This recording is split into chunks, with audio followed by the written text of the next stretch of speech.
Ahoj, v dnešním videu si rozeberu střikovací čerpadlo, přetěsním gumičky a nic jiného s tím nebudu dělat, protože nemám na to ani kalibrační stolici, nic. Takže jenom gumičky a potom postup při ovzdušnění. Už jsem to měl rozebrané, čekal jsem na gumky, až přijdou.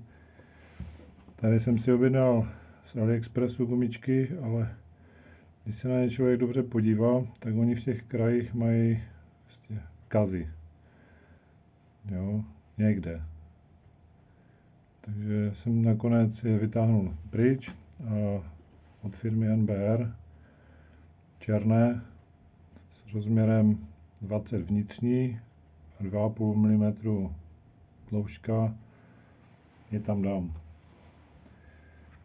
Už jsem to měl rozebrané, takže se mi to bude rozebírat dobře. Jinak se to špatně vytahuje ven, protože to tam drží na těch gumičkách, u kroužcích.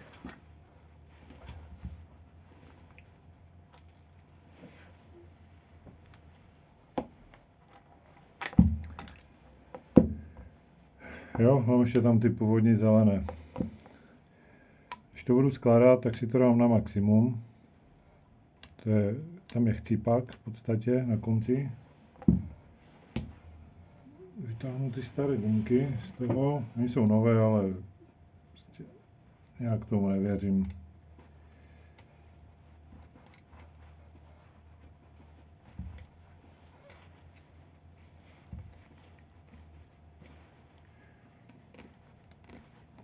Kdyby to těsnilo na plocho někde, tak ty kraje jsou krásné, ale tím, že to těsní tou hranou, tak mě to nepřesvědčilo.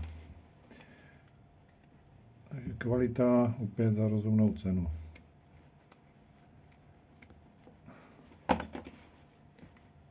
A někdy se povede ten AliExpress, to výjimka. Tak, natáhnu nové gumičky.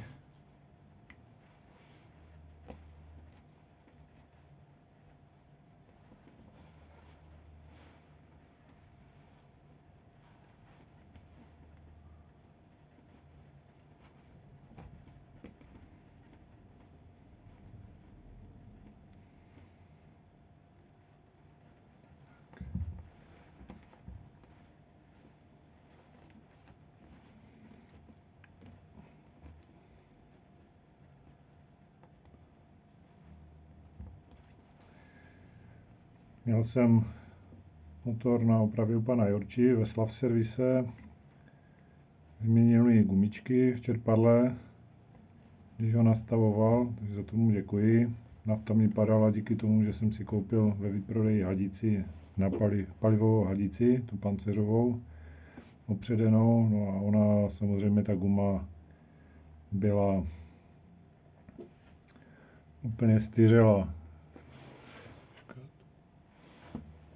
Jednalo se o takovou hadici, v které vlastně není vidět, jestli ta guma je praskla nebo ne. Nakonec jsem tu gumu ohnul, ale normálně se to rozpůlilo samo. Takže nafta mi padala díky tomu. Po zastavení kohoutku z nádrže. Takže gumičky máme nasazené. Otočit se to nedá, protože ten hřebínek do hřebínku pasuje jenom v jednom směru, naopak to nejde. Namažu si to silikonovým vazelinkou.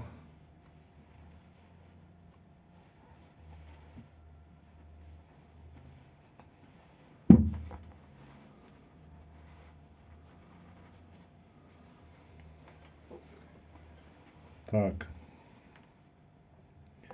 Dám to naplno, nebo na ten kraj. Vevnitř jsou ještě podložky vymezovací. Ty se nesmí ztratit nebo nějak nahradit.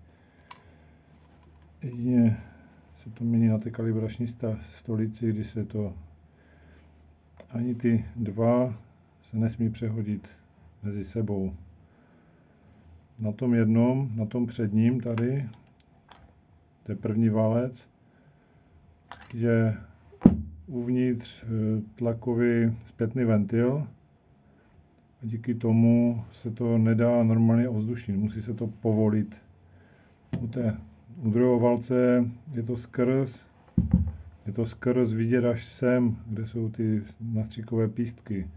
Takže ten druhý valec se normálně ovzdušní, perfektně, není třeba nic povolovat, jenom u trysky, ale u toho prvního valce je třeba po výměně nebo při zavzdušnění toho čerpadla povolit tady ten segment, co je, tam je perko s pružinkou, načepovat naftu, až se to zaplní, potom to dotáhnu a pokračuju dál, pak už nebyl problém.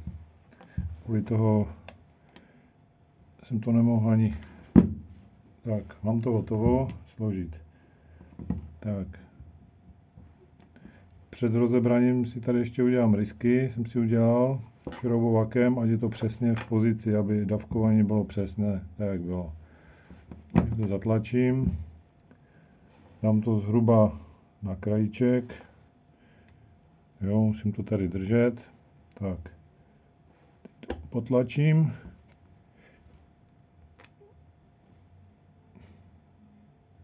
a trošku přitáhnu. Trošku s citem, protože mě to tam musí zaskočit správně. Je tady, si myslím, 9.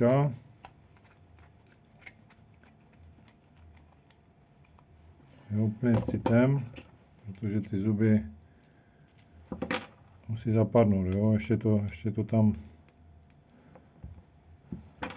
není. A nebo s tím hybu, takhle, když to dám na maximum a pohnu, tak se to musí hnout, jo? Jo, tak vím, že ty zuby sedí. Jo, jo, takže to mám dobré. Takže asi to nastavím přesně tak, jak to bylo. Teď s tím můžu hýbat. Krásně.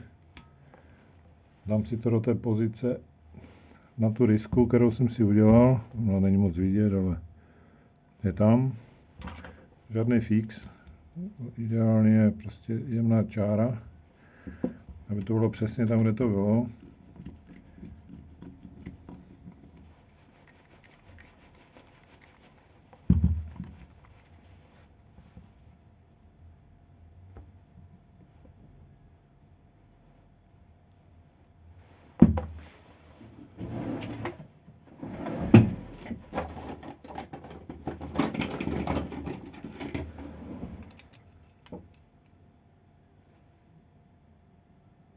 Jo, dám to přesně, dotáhnu. Těsní to ty kroužky, takže jo, stop, max. To je neutral, nebo volnoběh. Tak, udělám druhý segment. No, on to jde vidět, i tady je trošičku výš, protože tam je pružinka s tím zpětným ventilem. Hlavně otevírá až při vyšším tlaku, takže se to nikdy neovzdušní, když to člověk neudělá manuálně. Pak to běží pořád na jeden válec, je to měkké, ten tah, nefunguje to. Tak, teď to bude asi horší, tam ty gumičky jsou. No, přijel pošťák, musel jsem se odběhnout. Tak, takže toto jde dost obtížně ven. Lepší na to nějaký přípravek, ale já to dělám jednou asi za život toho motoru. Zavřu pořádně.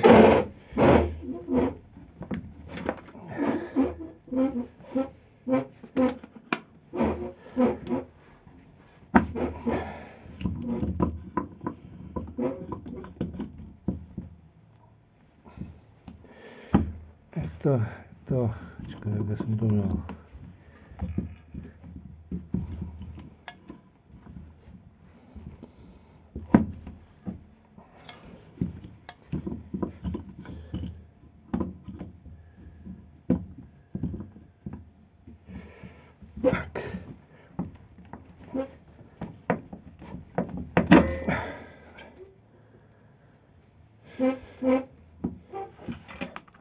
Tady je ta podložka.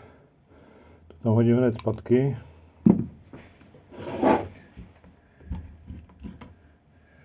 Je tam ta drážka, tak se to tam pěkně zahryzlo. Byl by lepší nějaký přípravek, ale nemám. Takže gumky opět pryč.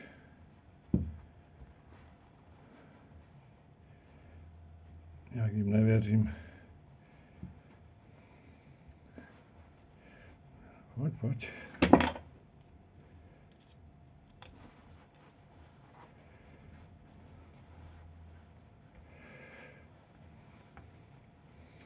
Jak se to vkládá do traktoru, to čerpadlo potom, je třeba to dát na volnoběh a dávat pozor, ať ta vidlička do toho sedne. Komu se to nepodaří, motor jede naplno a nejde zastavit, musí se povolit trysky. Ještě budu srát, čínské gumky. Tak.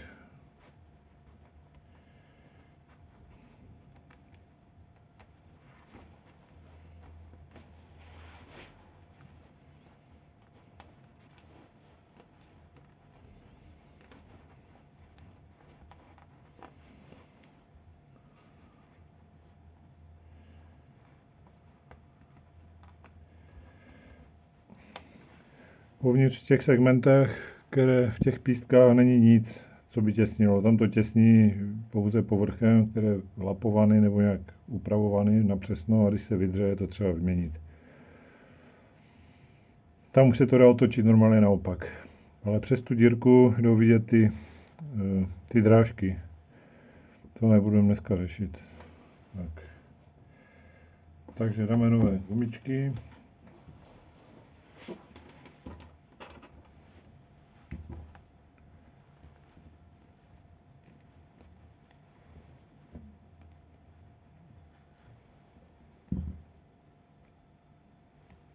Tak. Opatrně.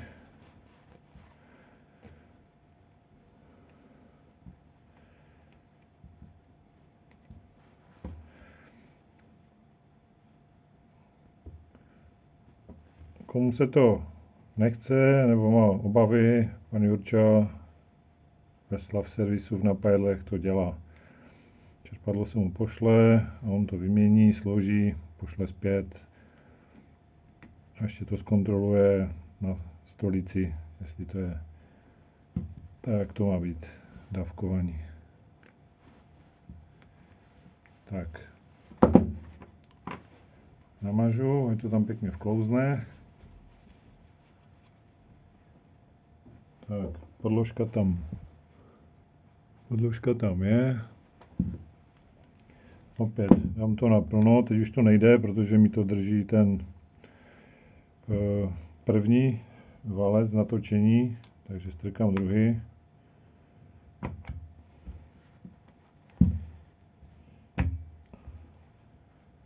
Jo, dávám to tak trošičku nástřed.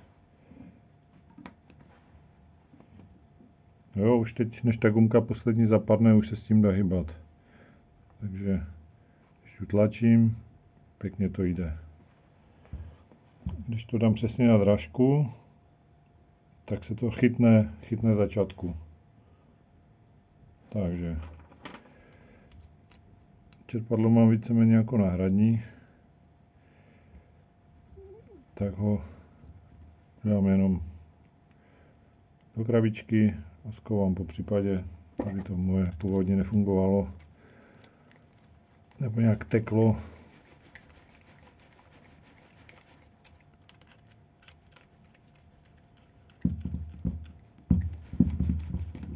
Tak. Dotáhnu jemně. Tady se to nemusí dorvávat. Tak, dobře. Takže hotovo. Ovzdušňovací šroub. Ten můžu povolit, ale málo komu to půjde lehce, protože ten je většinou tak dorvaný, Už jsem to povoloval, jsem musel nahřívat trošku a klepat. Je tu měděné těsnění. Jsou tam viděli ty dírky od těch jednotlivých vstřikovačů. A tady to normálně taky se hýbe. Takže to vrátím zpět. Nic jiného se tady nedá nastavit. Jenom dávka. To je strysek, ty přetoky, přepady a tady je vstup na naftu. Tak, dobré. Ještě si na to čepičky dám, ať tam nejde maráz, stříknu olej na konzervaci nějaký a hotovo. Toče, mějte se hezky.